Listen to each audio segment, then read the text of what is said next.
Hi everyone, how are you? My name is Nikunj Vyas and study in 9th grade। तो आज का हमारा topic है कंजर्वेशन ऑफ मोमेंटम, जो कि मेरा सेंटर ऑफ मास की जो सीरीज में चल रही है उसका लेक्चर नंबर 4 है। ठीक है, और ये जो सीरीज का हमारा शायद सेकंड लास्ट या थर्ड लास्ट लेक्चर हो सकता है, बिकॉज मैं कोलिजन्स को इंक्लूड नहीं करूंगा।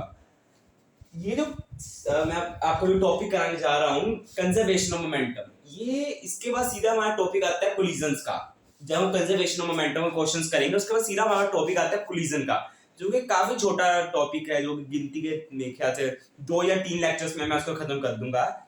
पर उसके ऊपर मैं एक अलग सीरीज में बनाना चाहता हूँ, बिकॉज उसके ऊपर हम अलग से अगर एक सीरीज में ज्यादा अच्छा रहेगा। बिकॉज जो सेंटर ऑफ मास की सीरीज है इसको मैं सेपरेट रख रहा हूँ और कोलिजन वाली सीरीज को सेपरेट। तो ये जो लेक्चर जो मैं आपको अभी लेक्चर दे रहा हूँ, ये शायद सेकंड लास्ट या थर्ड लास्ट लेक्चर हो सकता है ये सेंटर ऑफ मास सीरीज का। और आज हम डिस्कस करेंगे conservation of momentum. Conservation of momentum को हम डिस्कस करेंगे और इसके लिए आपको पिछले लेक्चर की नॉलेज होना जरूरी है। So let's start the lecture.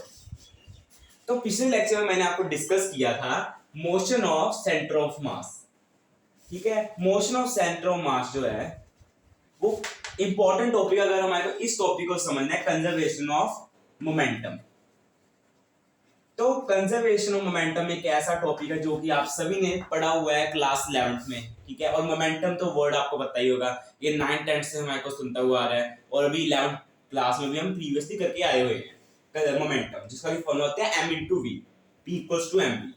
पर अब यहाँ पर हम सेंटर ऑफ मास के कॉन्सेप्ट को यूज करके यहाँ पर कंजर्वेशन ऑफ मोमेंटम निकालेंगे, पर ये हमें कुछ नई चीजें भी बताएगा। So let's start. तो कंजर्वेशन ऑफ मोमेंटम, तो मैंने आपको पिछले लेक्चर में मैंने फॉर्मूला मैंने आपको मेरे ख्याल से motion of centre of mass में मैंने आपको बताया था कि जब xcom = m1x1 + m2x2 divided by total mass, ये जो फॉर्मूला होता है सेंटर ऑफ मास के कोऑर्डिनेट्स फाइंड करने का, जब आप इनकी बोथ साइड LHS और RHS को बोथ साइड इनको आप मल्टीप्लाई करते हो 1/t से, तो आपको एक फॉर्मूला मिलता है VCOM का, VCOM, जो कि होता है m1v1 + m2v2 divided by m1 + m2, और ये mn तक जा सकता है और ये भी mn vn तक जा सकता है। अब मैंने बोला अगर सबसे पहले आप ये चीज समझो कि अगर मेरे पास कोई सिस्टम ऑफ पार्टिकल्स हैं, मेरे पास कोई सिस्टम ऑफ पार्टिकल्स हैं, उसमें n नंबर ऑफ पार्टिकल्स हैं, तो ये जो नीचे ये टर्म्स है ना, ये मास ऑफ सिस्टम है, टोटल मास ऑफ सिस्टम हमारे पास ही आएगा। इंडिविजुअल पार्टिकल का अगर हम मास प्लस करेंगे, टोटल जो सम होगा ना, टोटल मास होगा सिस्टम का, वो ये वैल्यू होगी नीचे वाली जो आपको डिनोमिनेटर में दिख रही है, m1 + m2 + so on to mn। ठीक है, तो ये वाली वैल्यू होगी।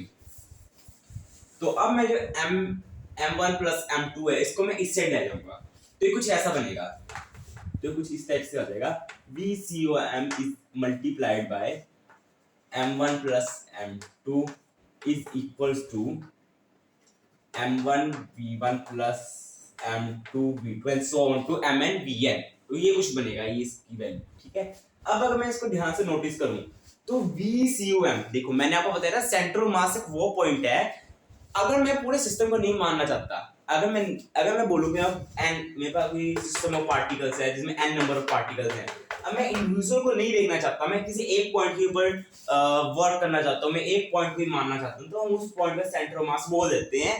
ठीक है, और ये ऐसा पॉइंट है जहां पर whole mass of system concentrate कर जाता है और हम इसको मानते भी हैं। तो हमने फर्स्ट लेक्चर में देखा था जिसमें कि हमने इसके कॉन्सेप्ट्स के बारे में बात की थी। तो अब अगर हम देखें तो ऐसे तो जब मास हम मान सकते हैं, अब वेलोसिटी आ रही है VCOM, तो यानी कि हम मान सकते हैं टोटल सिस्टम की जो वेलोसिटी है वो VCOM है। ठीक है, तो ये टोटल मास तो है ही, तो हम देख सकते हैं मोमेंटम का फॉर्मूला होता है mv, और ये क्या आ गया, momentum of the whole system, जो आ जाएगा p ऑफ सिस्टम, यानी कि टोटल पार्टिकल सिस्टम जो उनका जो मोमेंटम होगा वो आएगा p सिस्टम। और अगर हम आगे बात करें, अगर मैं अभी आगे बात करूं, ये इंडिविजुअल पार्टिकल का मोमेंटम आ रहा है, तो इससे हमें एक चीज पता चली जो कि है ये कि टोटल जो मोमेंटम है सिस्टम का वो इक्वल्स होता है इंडिविजुअल पार्टिकल के मोमेंटम को जो हम प्लस करते हैं, ऐड करते हैं। पर अगर कोई एग्जांपल के रूप में ले लें, अगर कोई एक वेलोसिटी इधर को है, एक इधर को है, तो क्या वो ऐड हो जाएंगी, उनका मोमेंटम ऐड हो जाएगा? आंसर इज नो, हमारे को उनका वेक्टर करना पड़ेगा।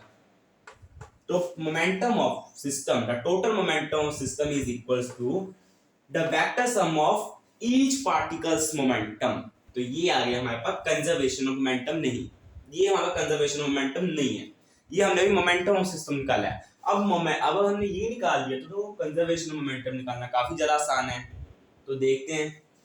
तो जैसे मैंने अभी इसको ऐसे कर दिया, ठीक है।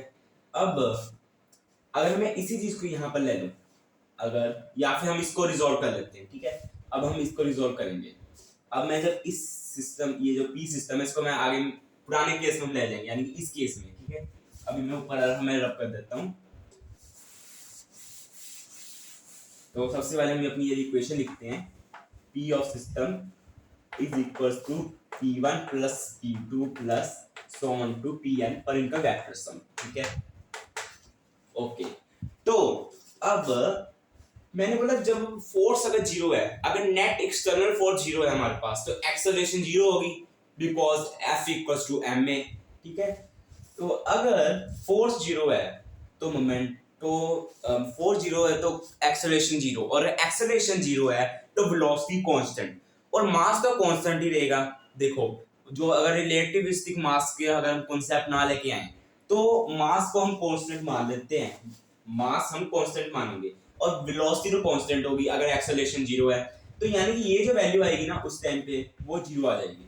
यानी कि इफ, यानी कि मैं अगर थोड़ा सा डिटेल में लिखूं तो इफ फोर्स नेट जीरो है, एफ नेट जीरो है अगर, तो एक्सेलरेशन, जो नेट एक्सेलरेशन होगी वो जीरो आ जाएगी। तो वेलोसिटी क्या आएगी? वेलोसिटी आएगी कांस्टेंट, वेलोसिटी कांस्टेंट, यानी कि ये वैल्यू कांस्टेंट आएगी, यानी कि मोमेंटम ऑफ सिस्टम कांस्टेंट आ जाएगा, ठीक है, कांस्टेंट आ जाएगा। तो इसमें क्या पता चलता है फिर मोमेंटम ऑफ सिस्टम है कांस्टेंट, यानी कि कंजर्वेशन ऑफ मोमेंटम, कि मोमेंटम कंजर्व रहेगा, मोमेंटम वेस्ट नहीं जा सकता। तो मोमेंटम कुछ इस टाइप से लिखते हैं, plus momentum 3 and so on to plus so on to Pn। ये जो है ना, ये आता है कांस्टेंट, या फिर momentum of system is equal to constant, कुछ भी हम लिखना चाहे लिख सकते हैं।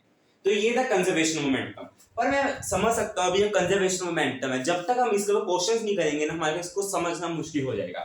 अभी मैं आपको कुछ क्वेश्चंस यहां पर करके दिखाता हूं कि हमने किस टाइप के क्वेश्चन हम कर सकते हैं कंजर्वेशन मोमेंटम के, जो कि काफी आसान टॉपिक है, जो कि हम क्लास 11 में भी करके आए हैं लॉज ऑफ मोशन में, जहां की बल्कि ये जो क्वेश्चंस मैं आपको भी कराऊंगा ये तो कई लोग 9th 10th में भी करते हैं। जैसे कि अभी मैं आपको क्वेश्चन लिखवा देता हूं,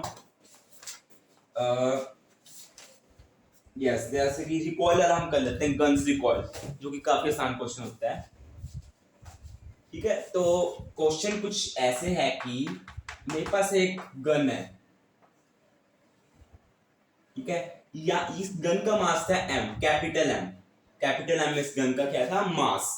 अब मैंने जब इस गन को फायर किया, after firing the gun, initially ये देखो मैंने गन को जब फायर किया इसमें से एक बुलेट निकलेगी, है ना, एक यहां से एक बुलेट निकलेगी, उसका मास होगा स्मॉल m, ठीक है। इसकी वेलोसिटी मान लेते हैं v, ठीक है, हमने इसकी वेलोसिटी मान ली v।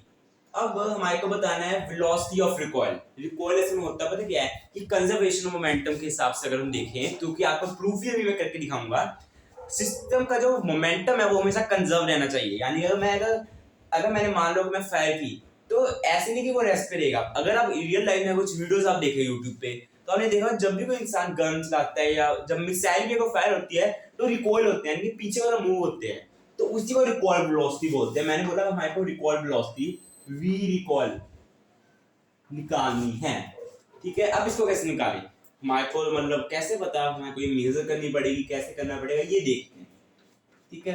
तो अब मैंने बोला कि सबसे पहले आप ना कंजर्वेशन मोमेंटम का फॉर्मूला लगाओ, तो वो होता है कि मोमेंटम कंजर्व रहेगा, पर हमारे को थोड़ा इसको थोड़ा अपने हिसाब से मोल्ड करके लगाना पड़ेगा। मैंने बोला अगर इनिशियल मोमेंटम भी कंजर्व है, फाइनल मोमेंटम भी कंजर्व है, यानी अगर इनिशियल मोमेंटम कुछ मान लो वैल्यू आ गई 5, तो फाइनल की भी 5 ही आएगी, और 5 को इक्वल टू 5 हम कर ही सकते हैं। तो मैंने बोला कि बोल दो P initial equals to P final, बस ये हमारा फॉर्मूला आ गया। इससे हम इजीली ऐसे क्वेश्चन को सॉल्व करेंगे, और इवन एडवांस लेवल के क्वेश्चन भी इस फॉर्मूले से आराम से सॉल्व हो सकते हैं, बट थोड़ा उस लेवल की हमारे को मेंटेलिटी चाहिए। ठीक है, तो ये फॉर्मूला आ गया। अब इसको जब हम अप्लाई करेंगे, अब मैं इस फॉर्मूले को मैं अप्लाई करता हूँ, अब इसको मैं अप्लाई करने जा रहा हूँ। तो इनिशियल मोमेंटम कितना होगा, मास ऑफ, क्योंकि देखा जाए बुलेट पहले इसमें थी, यानी कि इसका मास पहले इसमें था, तो यानी कि mass plus small m plus capital M into v कितनी है, पहले इसकी इनिशियल वेलोसिटी थी, मैंने वैसे किया हुआ है, अब इसकी इनिशियल वेलोसिटी कितनी है, 0, तो हम 0 से मल्टीप्लाई कर देंगे, इज इक्वल्स टू, अब हमारा कॉन्सेप्ट शुरू होगा। अब हमने को अलग अलग इसकी वेलोसिटीज निकालनी है, यानी कि मोमेंटम हमने अलग अलग सॉल्व करना है। इसके कितना आएगा momentum, small m into v plus total हमें निकालना है, टोटल मोमेंटम ऑफ सिस्टम हमें यहाँ पर निकालना है, तो मैंने यहाँ प्लस लगा लिया। ठीक है, plus momentum of gun after firing, capital M into v recoil, कुछ ये मैंने इसको बोल दिया।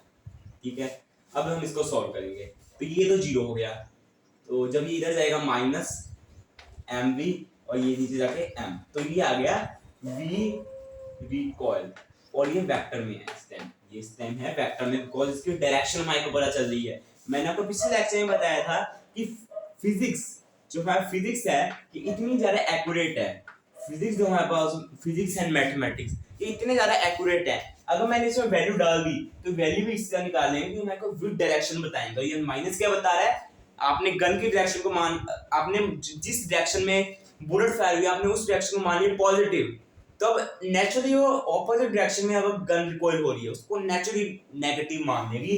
ये नेगेटिव इस साइन को इंडिकेट कर रहा है कि गन आपने जो बुलेट है वो सामने की डायरेक्शन में जा रही है पर रिकॉइल वेलोसिटी पीछे को होगी इन ऑपोजिट डायरेक्शन, तो उसने इसको नेचुरली नेगेटिव मान लिया। ठीक है, तो ये था काफी नॉर्मल क्वेश्चन, 9th स्टैंडर्ड में भी बल्कि ये कराया जाता है, अगर आप देखें तो ये 9th स्टैंडर्ड का क्वेश्चन था, और फिर भी हम बेसिक टू एडवांस जाएंगे, और एडवांस लेक्चर मेरा कल आ रहा है, एडवांस लेक्चर मेरा अगला लेक्चर है, उसको आप देखना ना भूलिएगा, बिकॉज उसमें हम advance level, mains level, NEET level के क्वेश्चन भी हम सॉल्व करेंगे। ठीक है, तो अब एक और क्वेश्चन हम देख लेते हैं। अब ये बहुत बेसिक क्वेश्चन है, बोर्ड लेवल के क्वेश्चन है, बल्कि जो मैं आपको करा रहा हूँ कोई भी स्टेट बोर्ड हो गया, ठीक है, उन उस लेवल के क्वेश्चन है, बल्कि उससे भी नीचे के क्वेश्चन है, बल्कि वहां भी इतने आसान क्वेश्चन नहीं पूछे जाते, पर मैं लेवल हौली हौली बढ़ाऊंगा इसके क्वेश्चंस का। जैसे भी हम एक क्वेश्चन करेंगे जिसमें कि बॉम्ब ब्लास्ट होगा, यानी कि हम बोलेंगे कि बॉम्ब है वो ब्लास्ट हो, उसकी वेलोसिटी जितनी है तो इस पार्टिकल की निकालो, वो एक अच्छा लेवल का क्वेश्चन होगा। ठीक है, तो अभी क्वेश्चन बहुत सिंपल सा है कि मेरे पास एक मास था 3 kg का और दूसरा मास था 6 kg का, ये दो में वेट, मेरे पास एक मास था ऑफ 9 kg, मास था 9 kg का। अब यहाँ पर ये में naturally without any external force ये खुद ही दो छोटे छोटे पार्टिकल्स में डिस्ट्रीब्यूट हो गया। ठीक है, और उनकी वेलोसिटीज कितनी थी, या फिर काम करते हैं इसकी भी वेलोसिटी मानते हैं। ये 9 के, फिर क्वेश्चन ज्यादा टफ हो जाएगा, 9 kg। अब मैं इस क्वेश्चन में ज्यादा टफ बना रहा हूँ इसकी एडिशनल वेलोसिटी करके। एक 9 kg का मेरे पास एक बॉल थी, उसकी वेलोसिटी थी 10 मीटर्स पर सेकेंड। अब ये ब्रेक होगी 2 स्मॉल बॉल्स में, एक थी 3 kg की और एक 6 kg की। ठीक है, यानी कि 2 हिस्सों में डिवाइड होगी। अब इनकी भी अपनी अपनी वेलोसिटी होगी। 3 kg यानी कि मैं अगर वेलोसिटी बोल देता हूँ 5 मीटर्स पर सेकेंड, नहीं 5 नहीं, नॉट 5 मीटर्स पर सेकेंड, हम इसकी वेलोसिटी कर देते हैं आई थिंक इसकी वेलोसिटी हमारे को करनी चाहिए 6 मीटर्स पर सेकेंड इसकी कर देते हैं, ताकि इसकी वेलोसिटी निकालना फिर टफ हो जाए। अब हमारे को वेलोसिटी इसकी निकालनी है, इसकी वेलोसिटी निकालनी है। अब हम फिर से वही वाला फॉर्मूला अप्लाई करेंगे, initial momentum equals to final momentum, सीधा सीधा हम ये वाला फॉर्मूला अप्लाई करेंगे। और मैं अभी आपको सोल्व करके दिखाता हूँ किस स्पीड से इन क्वेश्चंस को सोल्व कर सकते हैं। ठीक है, मैंने यहाँ पर पार्टीशन कर लिया है, इस साइड में हमें जाना पड़ सकता है। तो ठीक है, इनिशियल वेलोसिटी इसकी क्या थी 10 मीटर्स पर सेकंड। ठीक है, तो हमने इसका इनिशियल मोमेंटम लिखा जो कि था 9 × 10 इक्वल्स टू उधर 3 × 6, 3 × 6 प्लस 6 × v, ये कितना हो गया 90, ये कितना हो गया 3 × 6, 3 6 18 प्लस 6v। ठीक है, ये कुछ ऐसे आ गया। अब 18 को मैं उधर लेके जा रहा हूँ माइनस करने। ठीक है, 18 जब उधर गया तो 90 में इसको माइनस करके देख लेते हैं, 90 18 अब 8 10 2 70 72 इसका आंसर आ रहा है, ठीक है। 72 इज इक्वल टू 60। अब मैं 6 को उधर ले जाऊंगा तो ये आ जाएगा 72, 2 मिनट वेट,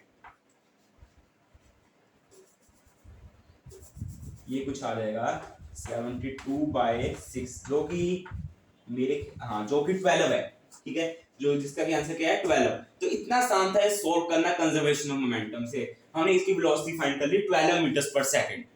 अब ये काफी, अगर हम ये देखो यहाँ पे इनको बोलते हैं बॉम्बार्ड वाले क्वेश्चन, यानी कि हमारा कोई एक ऑब्जेक्ट था, वो ब्लास्ट हो गया, वो बॉम्बार्ड हो गया, उससे अलग अलग पार्टिकल्स निकले, उनकी वेलोसिटी निकालना। और ये उसमें भी सबसे बेसिक लेवल का क्वेश्चन था। इसमें अगर मैं आपको बात करूं, सबसे ज्यादा हाई लेवल के क्वेश्चन जो होते हैं, सबसे ज्यादा टफ क्वेश्चन जो होते हैं इसमें भी, तो वो भी होते हैं जिसमें कि हमारे को जो वेलोसिटी होती है उनको हमारे को रिजॉल्व करना पड़ता है। वो इसमें भी एक टफ टाइप के क्वेश्चन आते हैं। पर वो जो क्वेश्चंस है उनको मैं अभी डिस्कस नहीं करूंगा, उन क्वेश्चंस को मैं अभी डिस्कस करूंगा इन नेक्स्ट लेक्चर, जो कि हमारा क्वेश्चन डिस्कसिंग लेक्चर होगा, जो कि आई थिंक 2 के लेक्चर्स में चल जाएगा, जिसमें हम काफी अच्छी क्वालिटी के मैं क्वेश्चन डिस्कस करूंगा। और वो जो क्वेश्चन होंगे वो नीट, बोर्ड्स, मेंस और एडवांस लेवल को टच करेंगे। हम किस टाइप से जाएंगे, हम बेसिक टू एडवांस जाएंगे, यानी सबसे पहले बोर्ड लेवल के क्वेश्चन करेंगे, ठीक है। और हम ऐसे जाएंगे हमारे को पता नहीं चलेगा कौन सा क्वेश्चन हमने कब किया। फिर हम करेंगे फिजिक्स लेवल, हम नीट लेवल क्वेश्चन तक हम आराम से पहुंच जाएंगे। फिर हम जाएंगे मेंस लेवल के क्वेश्चन तक। और फिर अगर और भी ज्यादा हमारे को ऐसे क्वेश्चन मेरे पास यहाँ पड़े, फिर हम कुछ क्वेश्चन करेंगे एडवांस के। बिकॉज मैं इसको ऐसे क्यों लेके जा रहा हूँ, एडवांस के लिए हमारे को एक मेंटालिटी चाहिए जिसको हम सॉल्व कर पाए, ठीक है। तो कल का अगला लेक्चर देखना ना भूलिएगा, बिकॉज उसमें हम काफी अच्छे क्वालिटी क्वेश्चन डिस्कस करेंगे। So thank you for watching this video. Bye.